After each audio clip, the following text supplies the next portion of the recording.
Por que eu estou falando isso? Quando nós falamos de islamismo, nós temos que perguntar: que islamismo? Não apenas no conceito, mas na prática. Que nação muçulmana nós estamos falando? Uma nação que adota a Sharia como a lei islâmica, como regra para dirigir tudo? Ou uma nação que é um Estado laico? Mas uma nação que é um Estado laico, porque de fato acredita no laicismo, o caso da Albânia, que é essa liberdade, você pode evangelizar na rua, ou uma nação como o Senegal, que diz o Estado é laico, mas que prende o missionário da PMT e busca na lei alguma acusação para poder enquadrar, porque legalmente ele é laico e teria essa liberdade. Que islamismo nós estamos falando? O islamismo da Arábia Saudita, sunita, baseado no Corão, ou o islamismo xiita do Irã, que pega a tradição dos profetas? O islamismo do norte da África, que é nominal e superficial, e quando há uma doença ou algum problema, eles buscam um feiticeiro ou um curandeiro, como sempre fizeram desde a chegada do Islã, ou um islamismo intelectual da Universidade do Cairo, em que você vai discutir pensamentos teológicos ou até mesmo filosóficos. Portanto, aqui entra na minha terceira parte da palestra. Nós pensarmos aqui, santificando a Cristo em nosso coração, dando razão da nossa fé. Há argumentos ao coração. Primeiro, argumentos cognitivos. O que crê o Islã? O Islã nós podemos dividir em basicamente dois segmentos. Primeiro, 6 artigos de fé, chamados em imã. Primeiro, todo muçulmano crê em Deus, no único Deus. Deus único, não é politeísta, é monoteísta. Alá, em árabe. Segundo, o muçulmano crê em anjos, esses seres que acompanham a vida de todos os homens, inclusive como escribas das suas atitudes. Um tomando nota dos atos bons, outro tomando notas dos atos maus, para no dia final colocar na balança e ver o que pesou mais. O muçulmano crê nos livros sagrados, o Corão como o livro sagrado, o Corão, e o Hadith, que é a coletânea das tradições do profeta Maomé e os caminhos que isso vale mais no caso dos xiitas, né? Os muçulmanos acreditam nos profetas, e os profetas são todos os mensageiros que Deus usou ao longo da história. Eles acreditam na maior parte dos profetas que o judaísmo e o cristianismo acreditam, e para eles, na verdade, todo é profeta. Não tem essa separação que faz patriarca, profeta. Quando alguém se diz que é profeta, então Jó é profeta, Abraão é profeta, e todo mundo é profeta. Se teve aquela instrução, recebeu alguma revelação, o é. O islamismo acredita no juízo final, um dia de julgamento, em que Cristo voltará e participará deste julgamento. Eles acreditam nos decretos de Deus, de que nada absolutamente muda aquilo que Deus decretou. O que Deus determinou acontecerá do jeito que foi. Esses são 6 artigos de fé do islamismo. Mas as colunas de fé, as exigências do fiel, como eu falei, basta uma aula de catecúmenos com o Islã que você aprende, né? A gente, não estou dizendo que é ruim não, a gente precisa dar mais mesmo. A fé cristã requer um conhecimento mais aprofundado, mas para o Islã você aprende em uma aula. Primeira coisa, a recitação do credo, da Shahada em árabe. Só Alá é Deus e Maomé o seu profeta. Só há um Deus, Alá. E Muhammad é o seu profeta, o selo dos profetas. Segundo, a oferta, o oferecimento de orações rituais. Não são orações na perspectiva cristã de uma conversa com Deus, um abrir dos nossos desejos, nossas confissões ao Senhor, mas uma coisa quase que mística, tem que se cumprir uma série de rituais de purificação e tudo mais, recitadas, algumas delas decoradas e ditas, não apenas na oração coletiva, mas individual também. Terceiro, doações de esmolas, a zakat. Então todos são encorajados a exercer misericórdia para com os mais carentes, doando esmolas. Quarto, a observância do jejum, especialmente no mês de Ramadã, um mês em que eles não podem comer nada durante o dia. Aí vão à forra à noite, né? Porque durante o dia você não come e à noite come. Os mais radicais, nem a saliva engole, cospe. Isso faz parte dos pilares do Islã. Quinto, participação na peregrinação a Meca ou a Hajj. À medida das suas posses, você deve ir a Meca pelo menos uma vez na sua vida. Tendo condições, o faça. E aí vem toda a orientação, né? Mas não tenho consoles, mas não tem porquê, porque está gastando de forma. E de fato isso muda.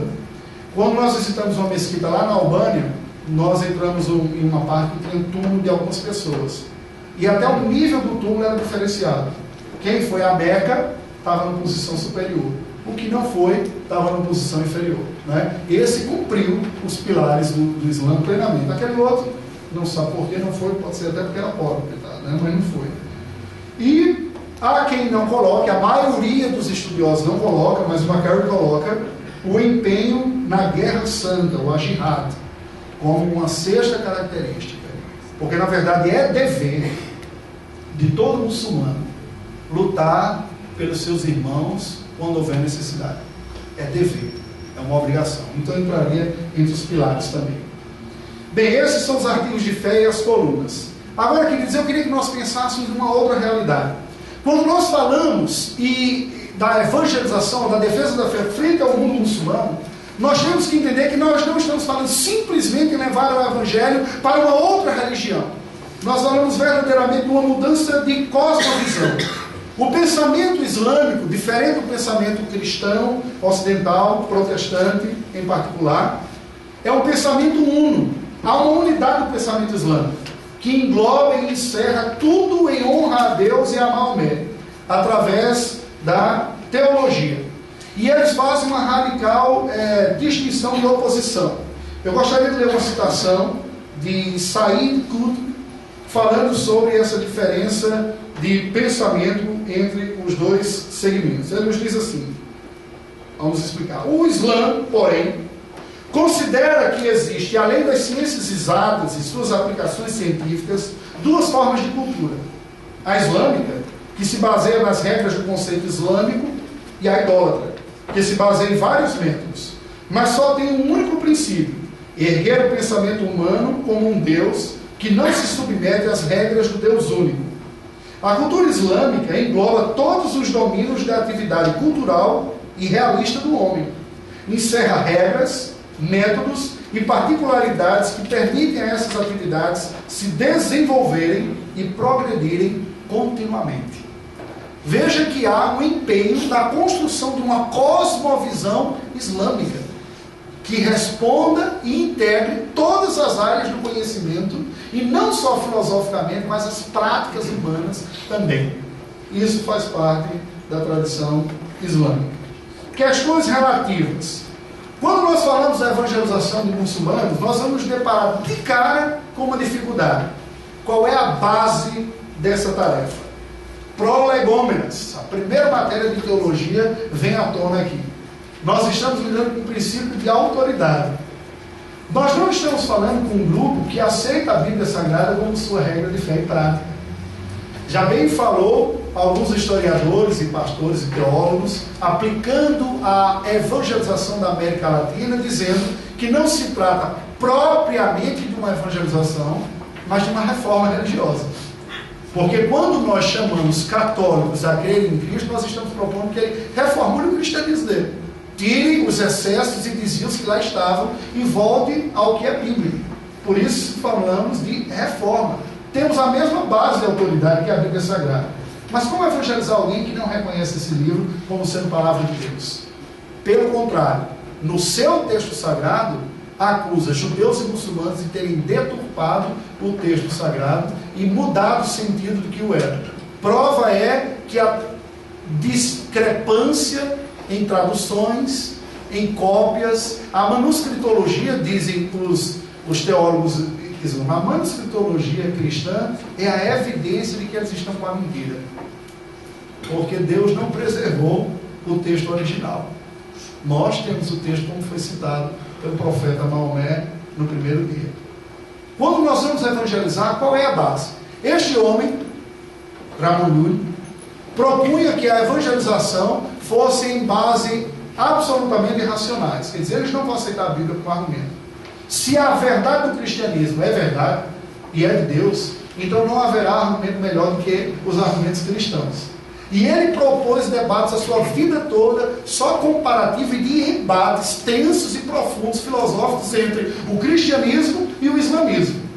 estudando, inclusive se preparando para combater filosoficamente, porque Averroes estava entrando como predileto até mesmo nas universidades cristãs.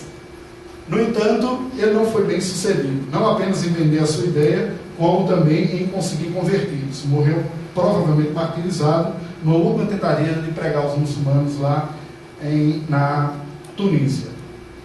Nós estamos lidando com a realidade, e eu penso que para nós como protestantes, evangélicos de linha reformada, há um ponto que é fundamental que a gente não abre mão, né? O evangelho é o poder de Deus para a salvação do que crê. De fato, não haverá conversão sem a comunicação do evangelho, mas nós não podemos achar que evangelizar o muçulmano é como evangelizar católico. A primeira leitura que ele vai fazer de nós é que a Trindade, grosso modo, eles vão pensar, é pai, mãe e filho. Não há um conceito. É muito difícil para ele imaginar ou entender o conceito da encarnação do Verbo, ou da Trindade. Isso é um triteísmo.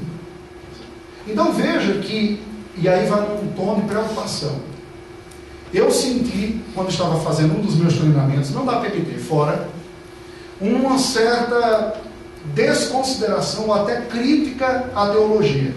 Estava recebendo um certo treinamento, quando uma pessoa se levantou e disse, olha, nós temos um projeto missionário para alcançar os muçulmanos na China, e você vai para lá e vai fazer isso, e dá espaço para todo mundo, para engenheiro, para pintor, para encanador, para mecânico, esperando ele falar teólogo, né? Pastor, pastor, e não disse.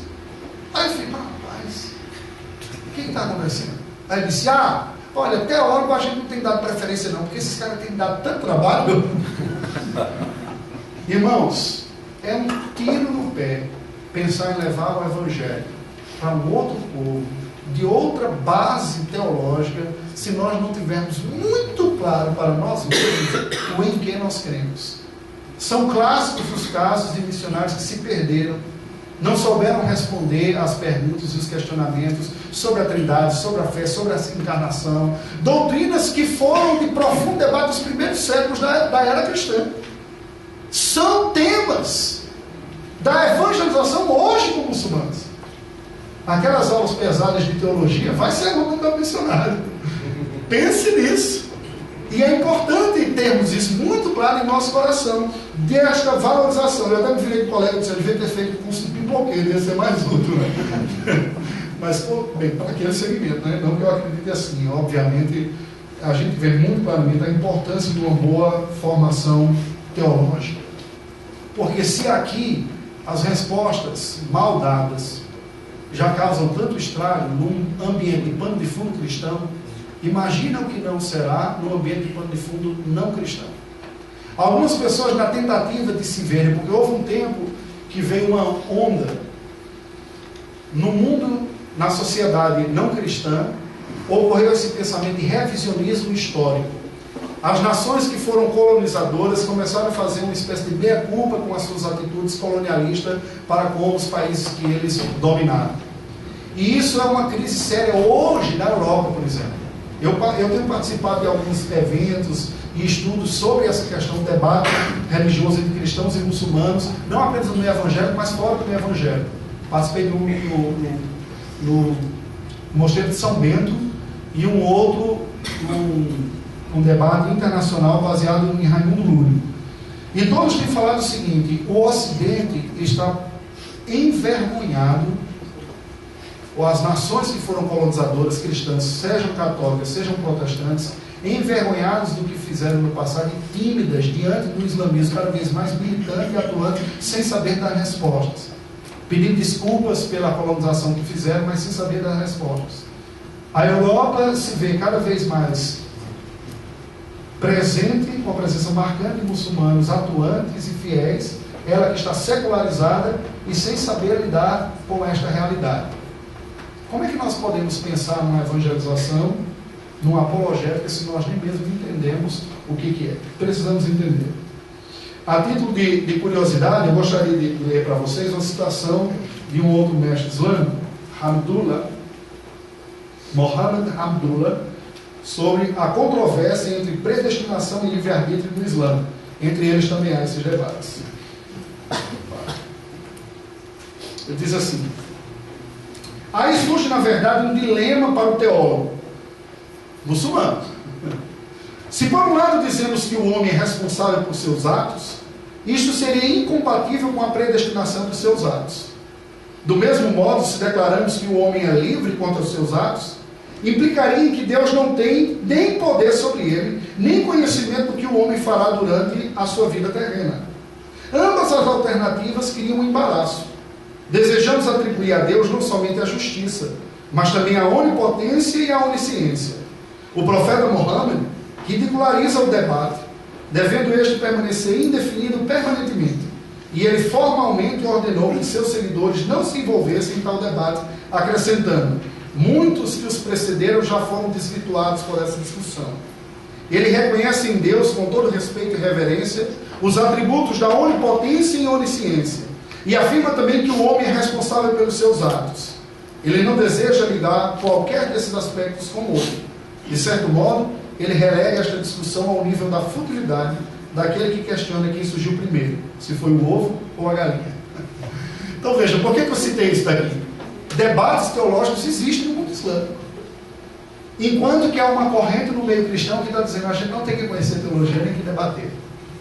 Sabe-se de casos de missionários que chegaram e dizem: não, vamos ver quem é o Deus verdadeiro. E ele não tinha resposta, ele diz: então vamos ajoelhar aqui, só levanta quem tiver convertido a outra religião. Adivinha quem foi que levantou convertido? Foi o cristão. Que não é por força, nem por violência. Eles estão preparados. Nós temos que ser capazes também de ouvir. Essa foi uma coisa que Raimundo Lula falou. Quer dizer, como nós haveremos de evangelizar um grupo se nós nem sabemos exatamente o que ele pensa? Nós não falamos a sua língua, nós não conhecemos os seus filósofos, nós não sabemos como ele pensa nem que se comporta. E a história mostra algumas fragilidades neste sentido também. Não é de hoje a ideia romântica de algumas pessoas quererem alcançar o mundo muçulmano sem o devido preparo. Valdir Steinheimer registra em uma de suas obras um mau exemplo dado pelo Francisco de Assis. Quando este homem, achando que o que precisava era um bom exemplo e impacto na vida dos muçulmanos, se dirigiu para lá. Diz assim: quando no outono de 1219, Francisco tentou evangelizar o sultão do Egito, Melik el-Kamel, a sua experiência foi frustrante e poderíamos dizer inoportuna. Afinal, a tentativa se deu no contexto das cruzadas. Diz o cronista que Francisco, maltratado e ignorando a língua dos turcos, entre aspas, apenas dizia Saldan, Saldan, que quer dizer sultão. Sendo levado à presença deste e não alcançando seu objetivo, Francisco é reconduzido por homens armados para junto dos exércitos que cercam Damietta. A missão foi um fracasso. Eu não sei o que se passava pela cabeça dele, mas ele não tinha como dizer e queria o fazer. Salvaguardas de vidas proporções. Não será essa a realidade de alguns missionários também que querem levar o evangelho para o mundo muçulmano? Dizer, não, lá Deus vai fazer com que isso ocorra. Irmãos, esses foram os argumentos cognitivos em linhas gerais. Eu gostaria de trabalhar agora sobre uma segunda natureza de argumentos. Argumentos emotivos, que dizem respeito ao coração. Piedade e fervor. O Islã requer uma grande submissão e devoção. Pessoas estão dispostas a matar e a morrer pela fé. Imãs e sheiks viajam pelo mundo em nome da islamização. Orações diárias, calo na testa, autossacrifício, fazem parte da vida muçulmana. E que muitas vezes olham para os ocidentais ou o ocidente julgando tudo como cristão e não vê piedade. Não apenas no ocidente secularizado, mas em muitos dos chamados cristãos também. E eu gostaria também de destacar aqui algo que é falado a esse respeito. No próprio Corão se fala sobre esta piedade e a exigência. Imagine você que a própria prática de Maomé é seguida e imitada por aquelas pessoas. A resposta que Lúlio dava a isso é o seguinte: a falta de piedade e de fervor entre os cristãos, a falta de compromisso e de disposição de viver o Evangelho, de levar o Evangelho àqueles que não conhecem, é o sinal do fracasso da nossa tentativa quando ocorre de evangelização de muçulmanos. Lúlio dizia: somente o amor a Deus nos levará à evangelização dos muçulmanos. Eu gostaria de ler uma citação dele aqui, que eu acho que vale a pena para nós pensarmos. Está em Poesia, uma das suas obras. Amável filho, Quase mortas estão a sabedoria, a caridade e a devoção. E poucos são os homens que estão na finalidade para a qual o nosso Senhor os criou. Não existe mais o fervor e a devoção que costumavam existir nos tempos dos apóstolos e dos mártires, que por conhecerem e amarem a Deus, definhavam e morriam, dizia Lula. A carência generalizada de uma vida cristã autêntica era percebida e denunciada como blasfêmia por Lula, pelo fato de existirem nos seus dias tantos grandes doutores em teologia, que apenas se banqueteavam nos seus refeitórios e não demonstravam nenhum interesse missionário, eram indiferentes ao fato de serem tantos os incrédulos. Se Deus tivesse louvadores, mas pelo contrário, vemos tantos lugares o nome dele ser blasfemado, desonrado, ignorado e menosprezado pelos ímpios, e poucas pessoas a amá-lo e louvá-lo. Por que eu cito isso, irmãos? Muitas vezes nós focamos o trabalho apologético nos conceitos e nos argumentos, mas quando nós pensamos no trabalho missionário, nós temos que pensar que nós vamos nos dirigir a pessoas que têm zelo, e muitas delas têm fervor e sinceridade naquilo que fazem.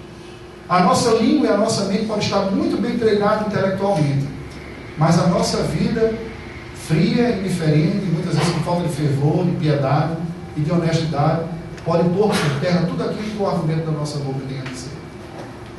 É verdade que muitas pessoas vivem sob um regime de opressão debaixo do Islã, mas a verdade é que também há sinceridade.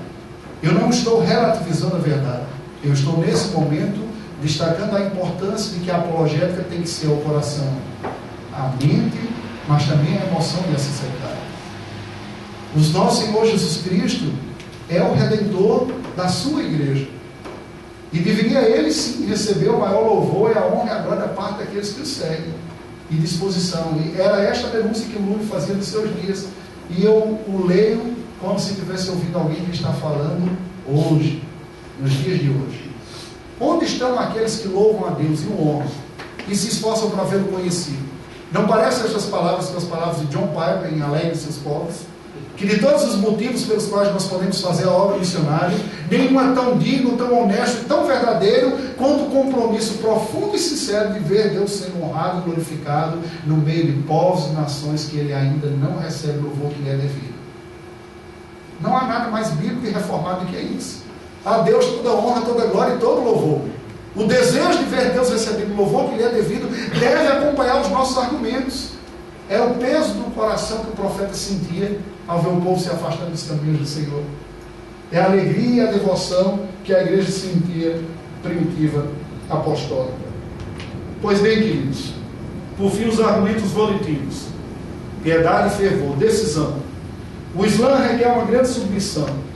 As pessoas estão dispostas a fazerem muitas coisas. Nós, como cristãos, temos que responder com uma fé que vai à ação também. Não somos piegas de falar de um subjetivo sentimento, mas proclamamos um Cristo que é Redentor, mas que é Senhor da nossa vida, que dirige a nossa vontade e as nossas decisões também. Isso é argumento também, é argumento de vida, é argumento prático. A Medula fala sobre esta unidade dentro do Islã o seguinte: é bem sabido que a divisa do Islã está resumida na expressão do Alcorão: bem-estar neste mundo e bem-estar no outro. O Islã certamente não satisfará os extremistas de qualquer escola, seja dos ultra-espiritualistas ou dos ultramaterialistas. Porém, pode ser praticado pela maioria preponderante da humanidade que segue um caminho intermediário e procura desenvolver simultaneamente o corpo e a alma, criando um equilíbrio harmonioso no homem como um todo. O Islã insiste na importância de ambos estes fatores constituintes do homem e da sua inseparabilidade, de modo que um não venha a ser sacrificado em benefício do outro. Se o Islã prescreve deveres e práticas espirituais, estas contêm também vantagens materiais. Da mesma forma, se o Islã autoriza um ato de utilidade secular, explica como tal ato também pode servir de fonte de satisfação espiritual. Os exemplos que seguem, e ele passa a dizer alguns exemplos, servem para ilustrar esse argumento. Por que eu estou falando isso, irmãos? Nós temos ouvido isso insistentemente no meio da academia, um dos perigos da pós-modernidade é essa departamentalização da vida. Não é verdade? nós separamos a parte da fé, a parte do sentimento, a vida do trabalho, a vida familiar como um todo. Imagina a fragilidade de alguém que quer levar o Evangelho, ainda que inconscientemente carregando isso dentro de si. Se depara com um muro, com uma parede indivisível que é a proposta islâmica. Eu penso, aí pode atribuir a crítica a mim mesmo, eu penso que, naturalmente falando, ad homines, né? Ad hominem, só entre os homens, só para nós aqui, que as razões naturais do crescimento da mentira, às vezes está na nossa limitada vivência e proposta da verdade. O que é que eu estou dizendo com outras palavras? Quando o cristianismo foi perdendo a força de se mostrar um projeto de vida de Deus para os homens, aliança pactual, mandato cultural, espiritual, social, envolvendo todas as áreas da vida, e o homem foi cada vez mais departamentalizando a religião para ou experiência subjetiva, ou debate teológico, e ela já não dialogava com a sua vida familiar, já não trazia resposta para os seus dilemas de alma e tudo mais. Chegou uma outra religião que disse: ó, simples assim, segue isso e toda a sua vida está resolvida. É verdade que haverão questões complexas, mas eu penso que um dos maiores desafios é viver toda a fé cristã, não no sentido de perfeito seguimento da fé, mas uma proposta de vida. Por fim, alguns aspectos importantes da evangelização dos muçulmanos. Primeiro, por uma prática missionária doxológica. Aí eu cito aqui o Piper e também, novamente, o Luke. Me permitam ler mais uma citação, eu estou concluindo com algumas palavras mais aqui. Em tristeza e em fraqueza estava um homem em terra estranha. Fortemente se maravilhava das gentes deste mundo, como tão pouco conheciam e amavam a Deus. Este homem chorava e se compadecia, como neste mundo existem tão poucos amantes e servidores e louvadores de Deus. E para que esse fosse conhecido, amado e servido, fez este livro das maravilhas. Nós cristãos somos vistos como apóstatas pelo Islã, e esta é a realidade que eles nos enxergam. Embora historicamente houve uma tolerância, depois das cruzadas a situação ficou ainda mais conflituosa. E o próprio Corão nos retrata de uma maneira não positiva. Diz assim, eu gostaria de destacar isso aqui. Embora o Corão expresse alguma consideração para com os judeus e os cristãos, revela também uma crítica aguda a ambos, ao afirmar que os mesmos rejeitaram os livros sagrados anteriormente enviados por Deus, a saber, a Bíblia hebraica e os Evangelhos, respectivamente, pelo que se tornaram ímpios, segundo o registro da segunda surata, nos versículos 87 a 89 do Corão. Especificamente aos cristãos, o livro sagrado islâmico afirma na surata número 57, verso 27, que são um grupo de apóstatas, alguns por sincera e enganosa tradição, e outros por verdadeira corrupção. E por fim, destaca-se aqui a afirmação que o Corão faz, de que a divisão da cristandade é uma evidência do juízo de Deus sobre a apostasia cristã, conforme a 5ª surata, verso 14 do Alcorão. Nós estamos diante de uma realidade que não vê o cristianismo com uma certa tolerância, mas sim como um desvio. A dispersão das forças missionárias é outra dificuldade para nós alcançarmos os muçulmanos. Há um registro histórico de que os mongóis tiveram contato com o cristianismo nestoriano, que era herético, e ficaram interessados e pediram que o Papa mandasse missionários para explicar. Quando o contato inicial foram pelos nestorianos, houve uma dificuldade lá e não se mandou ninguém. E aí o Islã mandou alguns emissários e os mongóis se tornaram muçulmanos. Hoje, o centro da Ásia é quase toda islâmica, aquela parte dos Istã da vida, né? Uzbequistão, Kurdistão e tudo mais. Perdemos uma oportunidade. Se nós pensarmos em hoje aqui, eu tenho, você tem, eu tenho certeza, a convicção em seu coração das verdades cristãs, a nossa visão reformada que está sendo segmentada e bem pensada.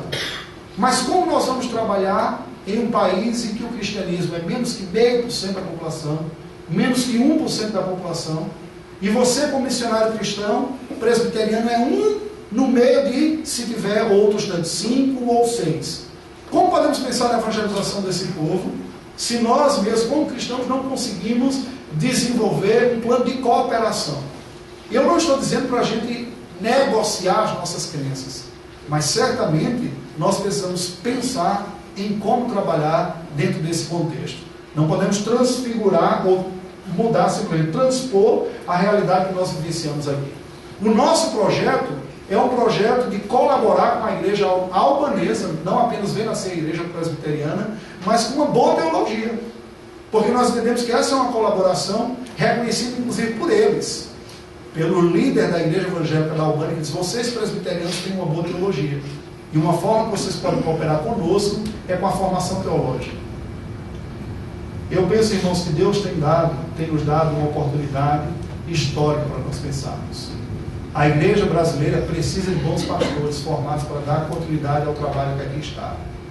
Nós temos um número de pastores, pela graça de Deus, pela primeira vez na história da IPB, nessas últimas décadas, que dá para satisfazer essa necessidade se nós formos dispostos a cobrir as necessidades do Brasil como um todo.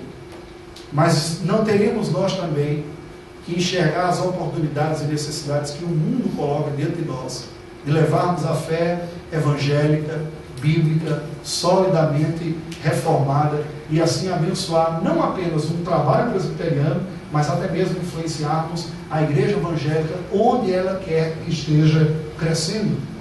Penso que sim. Falta de treinamento e de visão adequados. Apelos são dados por pessoas que vêm convertidas do cristianismo. Se vocês pensam que o Islã não é possível alguém se converter do Islã, pois eu vos digo, eu gostaria de ler um depoimento aqui para vocês, neste sentido. Os muçulmanos são alcançáveis, disse um convertido numa palestra missionária internacional nos Estados Unidos. Vocês acreditam nisso? A Bíblia diz que se teu inimigo tem fome, dá-lhe de comer. Se ele tem sede, dá-lhe de beber. Os muçulmanos hoje em dia têm sede, têm fome, eles têm essa fome de Deus porque precisam. O Islã não é a resposta. Maomé não é a resposta. A resposta é Jesus Cristo, o Filho de Deus. E nós temos as boas notícias para compartilhar. Não falamos de alguma filosofia, mas sim de Jesus Cristo, que é o único Salvador do mundo. E queremos ver novas formas de atuação de Deus usando as pessoas. Vocês têm visto isso em seus países. Venham compartilhar conosco nas igrejas e nos países islâmicos. O treinamento precisa ser adequado. Já passou da hora de nós olharmos para a igreja e dizer que o treinamento missionário tem que ser inferior que o treinamento pastoral. Não, não tem que ser. Tem que ser no mínimo igual. Teologicamente o mesmo que nós pastores recebemos. Mas missiologicamente outras ferramentas precisam. Linguísticas e antropológicas que nos capacitem a entender como aquele povo pensa, quais são os seus valores e assim aplicarmos devidamente a verdade da palavra de Deus. Nós não podemos relaxar nesse sentido. O treinamento será mais longo, será preciso gastar mais tempo estudando, se preparando linguisticamente, mas o resultado deverá de ser mais produtivo. Como se diz aquela história de que um homem chegou numa tribo e disse: olha, eu tenho uma roça para capinar. E o indígena pegou, se levantou, 2 indígenas se levantaram e foram capinar. Um deles começou a derrubar as árvores e estava demorando. O outro não foi para lá. Entrou e veio 1 hora depois. Com 1 hora terminou o roçado dele. O outro passou o dia todo para terminar, estava com a mão calejada. Ele disse: como você terminou tão rápido? Ele disse: eu passei 1 hora molando no machado. Aí foi fácil. Enquanto o outro foi tentar fazer no braço. Assim também é no campo missionário. Sem a ferramenta devidamente preparada, se sofre muito, se luta muito para entender o que está acontecendo, qual a resposta a ser dada. Vocês têm a oportunidade de receber uma excelente formação aqui. E eu concluo, irmãos, fazendo um apelo. Quem sabe a providência divina não me trouxe a esse lugar para que você pensasse na oportunidade que Deus lhe dá de também compartilhar o Evangelho a outras nações. Quando estudava teologia, estudava a história da igreja, uma das coisas que me chamava a atenção, vendo o grande avamento que houve em Princeton, quando os sermões profundamente teológicos de Charles Hodge apresentou o desafio para os estudantes de Princeton, falando: o mundo precisa ouvir a glória do Cordeiro, Deus merece receber a sua glória. Um jovem uma brilhante carreira diante de si, viu as oportunidades que havia na terra Brasis, dominada pelo catolicismo romano, com malária, com riscos de saúde aqui e de morte, e viu seu coração aquecido e disposto a vir para essa realidade. Porque ele vê que existe a igreja presbiteriana no Brasil hoje. O nosso coração também precisa queimar por esta realidade. Queremos e devemos nos empenhar em ver a bandeira de Cristo tremulando as nações. Ver essa estatística de alguma maneira mudando e dizendo: o despojo de Cristo é meu trabalho buscar. Deus terá todos os seus eleitos, que serão alcançados por aqueles fiéis mensageiros, que irão em busca do seu despojo, como criam os moravianos. Qual é a sua formação? Além da teológica. Quem sabe Deus já não estava lhe preparando antes mesmo de você saber com aquela formação. Ele diz: você tem a formação apropriada para ir para o mundo árabe. Mas países como os países do leste europeu, Kosovo, Albânia e Bósnia, de maioria muçulmana, também estão abertos para receber outros que têm a formação teológica tão somente, para se viver na igreja que estão sendo edificada. Que Deus nos abençoe, queridos. Amém. Alguém tem perguntas para fazer? Uma pergunta? Sim. Pastor, você disse que tem países onde tem igrejas, né? Mas o pessoal eles podem cultuar a Deus só naquela região específica, né? Porque eles têm carência de profissionais e tal. Mas tem alguns missionários lá, né? Mas as pessoas locais não podem ser evangelizadas. Se uma pessoa local vai àquela igreja, o que acontece? Muito boa sua pergunta. Irmãos, o que eu vivenciei dentro dessa pesquisa de campo que a gente foi fazer para definir o campo, foi bem claramente que há dois tipos de trabalho missionários, entre os muçulmanos, em países com restrição. Eu não estou falando de um país aberto como é a Albânia. E claro, mesmo que seja aberto, é muçulmano. Você tem que ter sabedoria para lidar. Um é o trabalho oficial. O trabalho que o governo reconhece, quando reconhece. Esse trabalho se diz, é uma empresa, né? É o trabalho oficial. Há restrições. Você pode fazer, por exemplo, nesse país, há plena liberdade para evangelizar estrangeiros. A prosperidade que o petróleo trouxe aos países do Golfo Pérsico fez com que alguns países, presta atenção nesse dado, tenham mais da metade da população de estrangeiros. Imagina isso. Um país como o Catar, por exemplo, que chega a quase 70%, segundo a informação que foi dada. Você tem toda a liberdade de evangelizar esses povos. Curiosamente, muitos deles não tinham essa liberdade nos seus países de origem. Indianos, nepaleses, gente do Sri Lanka, da Indonésia, que era um país com uma pobreza muito grande, que aceitam trabalhar como doméstico ou qualquer outra coisa nesses outros países. A plena liberdade. Eu mesmo participei de um curso em nepalês, na sexta-feira à tarde lá. Embora houvesse alguma restrição no Nepal, lá como eles são estrangeiros, eles não ligam. Então você tem liberdade de trabalhar com esses daí. Quando você trabalha com a igreja oficial leva muita pedrada da igreja perseguida. E a igreja perseguida diz: vocês são fracos, vocês não pagam preço pela fé, vocês negam a Cristo, aceitam as imposições do governo. Mas há um espaço via igreja oficial também. Por exemplo, se você vai trabalhar com os estrangeiros, certo? Ou se você for capacitar os crentes que estão lá para eles mesmos serem esses missionários. Esses engenheiros e tudo que trabalham na plataforma, que trabalham na indústria, se como crentes eles são capacitados na igreja, eles podem fazer. Outro é o trabalho da igreja secreta, que é totalmente diferente. A igreja secreta vai trabalhar sempre secretamente, né, como está sendo dito. Então, sendo assim, você nunca vai poder reunir um grupo grande de pessoas. O trabalho funciona sempre em unidades, não chega a dezena, né? Em horários diferentes, em locais diferentes. Isso nós vimos também. E é um risco que se corre. Eu me lembro de um depoimento quando eu estava saindo um dia para ver as possibilidades de trabalho no lugar. O missionário que estava comigo, me levando para aquele lugar, recebe uma ligação. E ele começa a falar em árabe com a pessoa que está do outro lado. Depois ele desliga e pede oração por esse irmão. Ele diz: Raimundo, eu tenho evangelizado esse homem há mais de 2 anos. Ele converteu tem 1 ano e meio. ao cristianismo. Ele compartilhou, a sua mãe descobriu, ameaçou expulsá-lo de casa, e uma porção de coisas, mas acabou aceitando. No entanto, isso permaneceu em segredo. E ele me ligou agora, dizendo o seguinte: quando eu acordei à noite, tinha um bilhete ao lado da minha cama, na escrivaninha, dizendo o seguinte: eu sou fulano de tal, fui contratado pelo seu pai para tirar a sua vida se você não abandonar o cristianismo e voltar para o Islã. O pai dele fez isso. Ele ficou desesperado, não conseguiu nem voltar a dormir.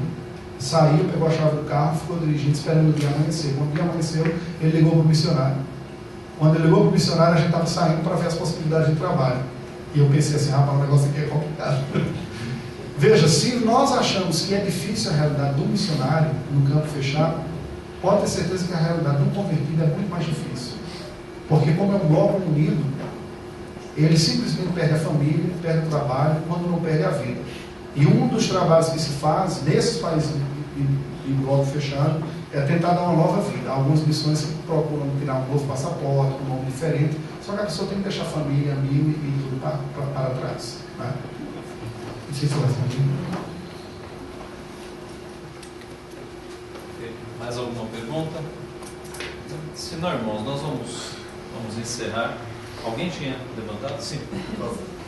É uma pergunta simples. Nós gostaríamos de saber o que trabalho é feito com as crianças que o senhor citou lá na Albânia. Lá na Albânia? Isso. Ah, sim. A igreja evangélica na Albânia não tem 30 anos de idade. Você imagina o que é isso? A igreja evangélica não tem.